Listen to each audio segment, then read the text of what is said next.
एक विवाहिता महिला के सिंदूर की कीमत क्या होती है, ये कर्नल सोफिया कुरैशी और विंग कमांडर व्योमिका सिंह ने न सिर्फ पाकिस्तान बल्कि पूरी दुनिया को दिखाया कि न सिर्फ ये बताया कि एक विवाहिता एक ब्याहता के सिंदूर के साथ खिलवाड़ और अपमान ये देश बर्दाश्त नहीं करेगा, बल्कि ये भी सशक्त संदेश देने का काम किया कि तुम धर्म पूछ रहे थे, अगर हिंदुस्तान का कोई एक धर्म है, तिरंगा इस देश का धर्म है। और इस नापाक मुल्क की आप बेशर्मी और बेहयाई देखिए कि मसूद अजहर के खानदान के 10 लोग मारे जाते हैं आतंकी ठिकानों में, उसके 4 साथी मारे जाते हैं और पाकिस्तान की पूरी सेना आतंकवादियों की मैयत पर मातम मनाने और मरसिया पढ़ने पहुंच जाती है। इनकी बेशर्मी और बेहयाई देखिए कि स्टेट फ्यूनरल दिया जाता है आतंकवादियों को, और मैं समझती हूं कि यही करना अपने आप में संपूर्ण सबूत है that Pakistan is a terror state, कि पाकिस्तान एक आतंकवादी देश है, आतंक को पालता और परोसता है। ये केवल आरोप नहीं, ये सच्चाई है और ये वस्तु स्थिति है कि कुछ न कहने से भी छिन जाता है एजाज सुखन, कुछ न कहने से भी छिन जाता है एजाज सुखन, जुल्म सहने से भी जालिम की मदद होती है। भारत की सरजमी की ओर उठती हुई जितनी भी नापाक नजर है, उसे जड़ से उखाड़ फेंकने का समय आ गया है। जो संवेदनशील समय आज देश में है, मुझे लगता है कि आज की प्रेस वार्ता की शुरुआत इन पंक्तियों के साथ करना लाजमी होगा कि मन समर्पित तन समर्पित और ये जीवन समर्पित, चाहता हूं देश की धरती तुझे कुछ और भी दूं। मां तुम्हारा ऋण बहुत है मैं अकिंचन, किंतु इतना कर रहा फिर भी निवेदन, थाल में लाऊं सजाकर भाल जब मैं, स्वीकार कर लेना दया कर ये निवेदन, मान अर्पित प्राण अर्पित रक्त का कण कण समर्पित, चाहता हूं देश की धरती तुझे कुछ और भी दूं। अपना सर्वस्व न्यौछावर करके देश प्रेम और देशभक्ति की भावना से ओतप्रोत भारत की जल थल और वायु सेना लगातार शौर्य साहस और पराक्रम में नए मानक स्थापित करती जा रही है। और आज ये प्रेस वार्ता करते हुए मैं बहुत गर्वान्वित महसूस कर रही हूं कि ऑपरेशन सिंदूर इस बात का प्रत्यक्ष प्रमाण है। पहलगाम हमले के बाद पाकिस्तान की ईंट का जवाब पत्थर से देने के लिए, पाकिस्तान के दांत खट्टे करने के लिए, पाकिस्तान की नाक में नकेल डालने के लिए, पाकिस्तान के आतंकी ठिकानों को, एयर डिफेंस सिस्टम को, F-16 जैसे जेट्स को और पाकिस्तान के तमाम नापाक इरादों और मंसूबों को नेस्तनाबूद करने के लिए भारत की सेना की जितनी प्रशंसा की जाए, जितनी तारीफ की जाए, मैं समझती हूं कि वो कम है। और इसीलिए आज की बात मैं अपनी सेना के आगे हाथ जोड़कर शीश नमन करके शुरू करना चाहती हूं। और मैं कहना चाहती हूं अपने देश की सेना से कि आज हम सब निश्चिंत होकर रात को इसीलिए सो पा रहे हैं क्योंकि आप हमारी रक्षा के लिए, हमारे देश की अखंडता संप्रभुता की रक्षा के लिए अंगद की तरह पैर जमाकर सीमा पर खड़े हुए हैं। आपके जज्बे को, आपके जुनून को, आपके जोश को मैं लाखों सलाम करती हूं। और अब मैं 2 बड़े प्रमुख मुद्दों पर आज की जो प्रेस वार्ता है उसे केंद्रित करना चाहती हूं। पहलगाम में बुज़दिल पाकिस्तान ने कायराना आतंकी हमला किया और उस हमले की खासियत ये थी कि भारत की सरजमी में घुसपैठ करके निहत्थे निर्दोष सैलानियों पर गोलियां चलाने वाले धर्म पूछकर मार रहे थे। कितने सुहाग उजड़े, कितनी मांग सूनी हुई, लेकिन भारत में, हिंदुस्तान में एक विवाहिता महिला के सिंदूर की कीमत क्या होती है, ये कर्नल सोफिया कुरैशी और विंग कमांडर व्योमिका सिंह ने न सिर्फ पाकिस्तान को बल्कि पूरी दुनिया को दिखाया। और मुझे गर्व है इस बात का कि न सिर्फ ये बताया कि एक विवाहिता, एक ब्याहता के सिंदूर के साथ खिलवाड़ और अपमान ये देश बर्दाश्त नहीं करेगा, बल्कि ये भी सशक्त संदेश देने का काम किया कि तुम धर्म पूछ रहे थे, अगर हिंदुस्तान का कोई एक धर्म है तो इस देश की संप्रभुता का प्रतीक तिरंगा इस देश का धर्म है। और मैं कहना चाहती हूं कि भारत मां का सपूत जब वीर गति को प्राप्त होता है तो इसी तिरंगे में लिपट कर आता है, उसकी जाति, उसका धर्म नहीं पूछा जाता। और मैं कहना चाहती हूं कि 1971 में जब भारत ने लोहा लिया पाकिस्तान से, क्योंकि पाकिस्तान की नापाक नजर भारत के तिरंगे पर आ गई थी, भारत की सरजमी पर आ गई थी, तो उसी तिरंगे का सम्मान बचाने के लिए पाकिस्तान के 2 टुकड़े कर दिए गए और एक ऐसा जख्म पाकिस्तान को दिया जो मुझे लगता है आज तक उसका मरहम नहीं खोज पाया है। एक ऐसा जख्म पाकिस्तान को दिया जो अनंत काल तक रिश्ता रहेगा। एक ऐसा जख्म पाकिस्तान को दिया जिसकी टीस से आज तक पाकिस्तान खून के आंसू रो रहा है, लेकिन अपनी गलतियों से सीखा नहीं। चाहे 71 का युद्ध हो, 99 का युद्ध हो, या इस बार हमारी तरफ आंखें तरेरने की जुर्रत कर रहा पाकिस्तान हो, इतिहास गवाह है और आगे आने वाली पुश्तें गवाह होंगी कि भारत की सेना ने किस तरह से पाकिस्तान के घुटने टिकाने और नाक रगड़वाने का काम किया। तो जब तिरंगे पर आंच आती है तो हर भारतीय कैसे एक हो जाता है, ये बताना बहुत जरूरी है, क्योंकि 26 जनवरी और 15 अगस्त के दिन इसी तिरंगे को सलामी देते हुए, इसी तिरंगे के नीचे खड़े होकर हर भारत का निवासी जय हिंद का नारा लगाता है। और मैं फिर बहुत गर्व के साथ कहती हूं कि भारतीय राष्ट्रीय कांग्रेस सबसे पुराना राजनीतिक दल, सबसे प्रमुख विपक्षी दल इस देश का है और इसी तिरंगे को आज हाथ में लेकर हर कांग्रेसी देश के हर प्रदेश में जय हिंद यात्रा निकालेगा। जय हिंद यात्रा क्यों जरूरी है यह भी मैं आपको बताना चाहती हूं। जैसा कि आप सब लोग जानते ही हैं कि भारतीय राष्ट्रीय कांग्रेस ने यह स्पष्ट किया कि यह समय किसी भी तरह की दलगत राजनीति का समय नहीं है। और हम सिर्फ कहते नहीं हैं, हमारी कथनी और करनी बराबर होती है, उसके बीच में लेश मात्र का फर्क नहीं है। कांग्रेस पार्टी ने पूरे देश में अपना हर राजनीतिक कार्यक्रम स्थगित किया, लेकिन हां, हमने ये प्रण किया कि हम जय हिंद यात्रा जरूर निकालेंगे। और इसलिए निकालेंगे क्योंकि दुनिया को यह संदेश देना बहुत जरूरी है कि पाकिस्तान की आतंकवादी गतिविधियों के विरोध में 225 करोड़ हिंदू, 20 करोड़ मुसलमान, 3.25 करोड़ ईसाई, 2 करोड़ से ज्यादा सिख, जैन, बौद्ध, पारसी सब एक होकर खड़े हैं।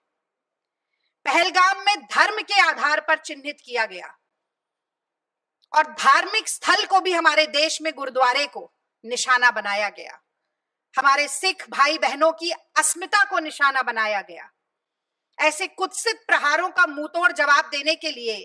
सेना दिन रात एक कर रही है, लेकिन भारत का नागरिक होने के नाते हमारा भी एक कर्तव्य है। हमारा भी कर्तव्य है कि हम हिंद की सेना का मनोबल बढ़ाने के लिए आज एक साथ चलें और ये कहें कि इस देश में हर धर्म, हर जाति, हर वर्ग, हर संप्रदाय, हर क्षेत्र का व्यक्ति पाकिस्तान के विरोध में भारत की सेना के साथ और भारत की सरकार के साथ भी कदम से कदम, कंधे से कंधा और आवाज से आवाज मिलाकर चलने के लिए पूरी तरह से तैयार है। पहलगाम आतंकी हमले के बाद जो कांग्रेस पार्टी की पहली वर्किंग कमेटी हुई, उसमें जो रेजोल्यूशन पास हुआ, उससे लेकर कल जो दूसरी सर्वदलीय बैठक हुई, उसके बाद की प्रेस ब्रीफिंग में पूरी तरह से पुरजोर तरीके से भारतीय राष्ट्रीय कांग्रेस के अध्यक्ष मल्लिकार्जुन खड़गे जी ने और देश के नेता प्रतिपक्ष श्री राहुल गांधी जी ने ये बात लगातार कही है कि हम मन, वचन और कर्म से भारत सरकार के साथ हैं। कोई भी बड़ा फैसला पाकिस्तान के विरोध में भारत सरकार लेती है तो हमारा पूरा सहयोग और पूरा समर्थन सरकार के साथ है। और आज हम इस जय हिंद यात्रा के माध्यम से इसी संदेश को दोहराने का काम करेंगे कि भारत की जो अनेकता में एकता है, वही भारत की ताकत है, वही भारत की शक्ति है, और वही ताकत दुश्मनों को मुंहतोड़ जवाब देने में सक्षम है। और मैं अपने मीडिया के साथियों से भी अनुरोध करती हूं कि इस संदेश को, ये जो एकता का संदेश है, इसका ज्यादा से ज्यादा प्रचार और प्रसार हो सके। और मैं आपके माध्यम से देश की जनता जनार्दन से भी अपील करती हूं कि आज देश के तमाम कांग्रेस पार्टी के मुख्यालयों से ये जय हिंद यात्रा निकाली जाएगी, तो इसमें बढ़ चढ़कर हिस्सा लें, अपनी सेना और अपनी सरकार का मनोबल बढ़ाएं और उनका साथ दें। और अंत में मैं थोड़ी बात करना चाहती हूं, जो हम कहते हैं last but not the least, Poonch के बारे में। मैं ध्यान आकर्षित करना चाहती हूं पाकिस्तान की कुत्सित और गलीज हरकतों के बारे में। हमारी सरहद को पार करके 200-250 किलोमीटर भारत की सीमा के अंदर घुसपैठ करके पहलगांव के निहत्थे निर्दोष पर्यटकों को गोलियों से भून डाला गया। जवाब में सेना ने ऑपरेशन सिंदूर किया, लेकिन पाकिस्तान के किसी आम नागरिक को निशाना नहीं बनाया, बल्कि पीओके के 9 आतंकी ठिकानों को, जहां पर दहशतगर्दों को पाला जा रहा था, उनकी ट्रेनिंग हो रही थी, उन्हें असलो बारूद से लैस किया जा रहा था, आतंक को पाला और पोसा और परोसा जा रहा था, ऐसे ठिकानों पर हमने प्रहार किया और उन्हें ध्वस्त करने का काम किया। और इस नापाक मुल्क की आप बेशर्मी और बेहयाई देखिए कि मसूद अजहर के खानदान के 10 लोग मारे जाते हैं इन आतंकी ठिकानों में, उसके 4 साथी मारे जाते हैं, और पाकिस्तान की पूरी सेना आतंकवादियों की मैयत पर मातम मनाने और मरसिया पढ़ने पहुंच जाती है। इनकी बेशर्मी और बेहयाई देखिए कि स्टेट फ्यूनरल दिया जाता है आतंकवादियों को, और मैं समझती हूं कि यही करना अपने आप में संपूर्ण सबूत है that Pakistan is a terror state. लेकिन इस पर भी पाकिस्तान रुकता नहीं है। फिर कहूंगी कि इस नापाक मुल्क की बेशर्मी और बेहयाई देखिए कि आतंकी ठिकानों पर हमारे गोलाबारी के बाद वो भारत के निर्दोष और निहत्थे, फिर से एक बार कह रही हूं, निर्दोष और निहत्थे भारतीयों पर,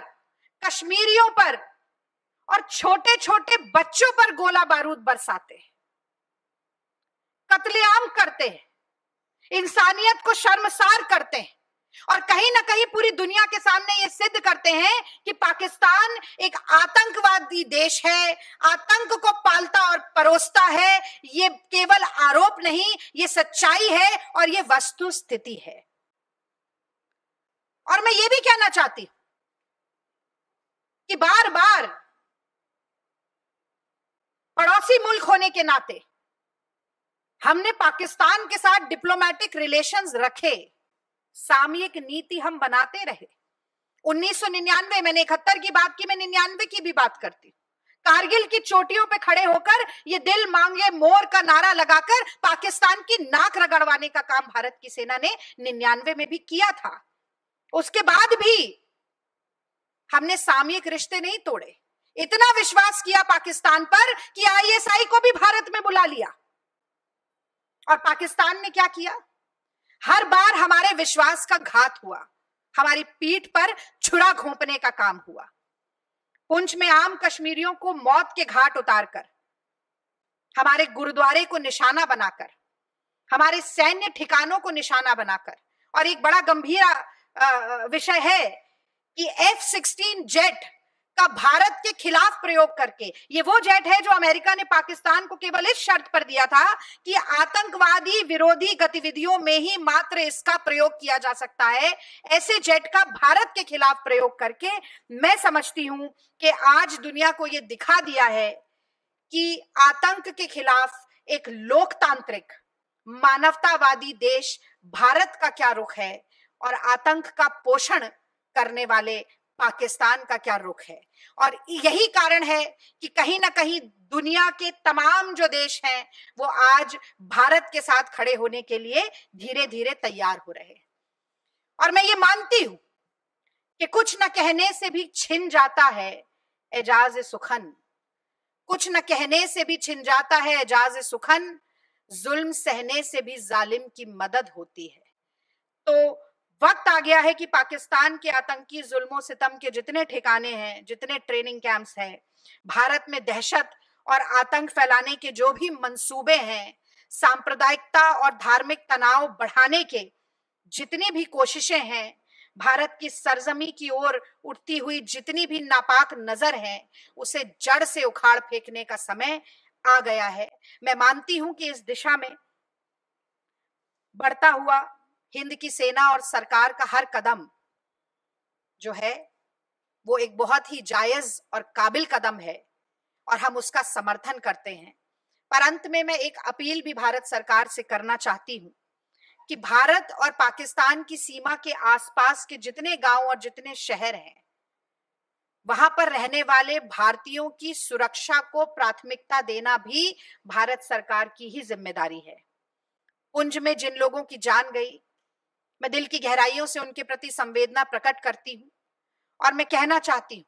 कि उनके परिवारजनों की देखभाल करना भी सरकार की जिम्मेदारी है।